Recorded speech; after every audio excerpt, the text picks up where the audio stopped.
તો માતાજીના પ્રાંગણમાં આપણે ઓટો મારી આવ્યા અને આપણે 2 દિવસ કોમના બાકી રહ્યા છે, જે કોટાળી વાડનું કોમ લીધું છે એ પતે એટલે આપણે સતત અહીંયા હાજરી હાલવાની થાય છે। તો જો ગાડીઓને પોસ્ટર લાગી ગયા છે। લખા આણંદીની સદીમાંનો અણમોલ અવસર તથા અંબે માતાજી તથા લાધી માતાજી મૂર્તિ પ્રાણ પ્રતિષ્ઠા મહોત્સવ ચાળવા ગામની પાવન ભૂમિ ઉપર। તો તમામ આજુબાજુના માઈ ભક્તોને પધારવા ભાવભર્યું આમંત્રણ છે।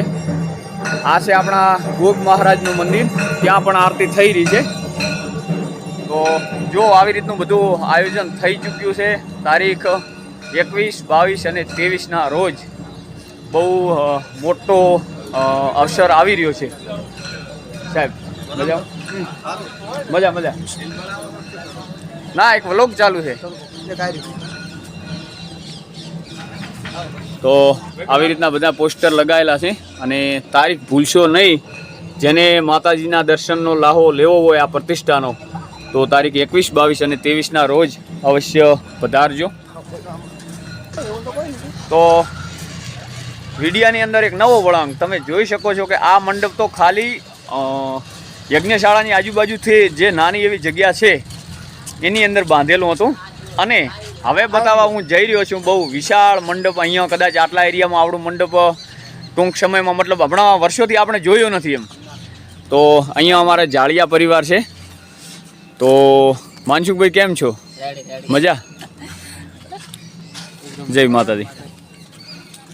મજા મજા। લક્ષ્મણભાઈ, તો આ બધા અમારે આમ તો પાડોશી કહેવાય, અને ગામના આ લોકો મૂળ અવારનવાર માતાજીની હાજરી હાલતા હોય છે, અને એમના જે જમીન છે એની આગળથી જ મેઇન ગેલેરી પસાર થાય છે।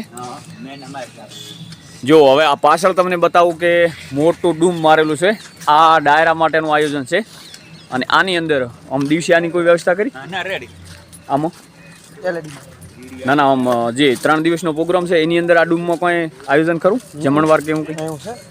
તો જે આ પાછળ ડૂમ દેખાય છે બહુ મોટો મંડપ, તો આની અંદર લેડીઝ મતલબ બૈરા અને પુરુષ તમામનો જમણવાર અહીંયા જે એકલવ્ય પબ્લિક સ્કૂલનું જે ખેતર છે એ ખેતરની અંદર બધું શવજીભાઈ ડાભીના ખેતરમાં આયોજન કરેલું છે।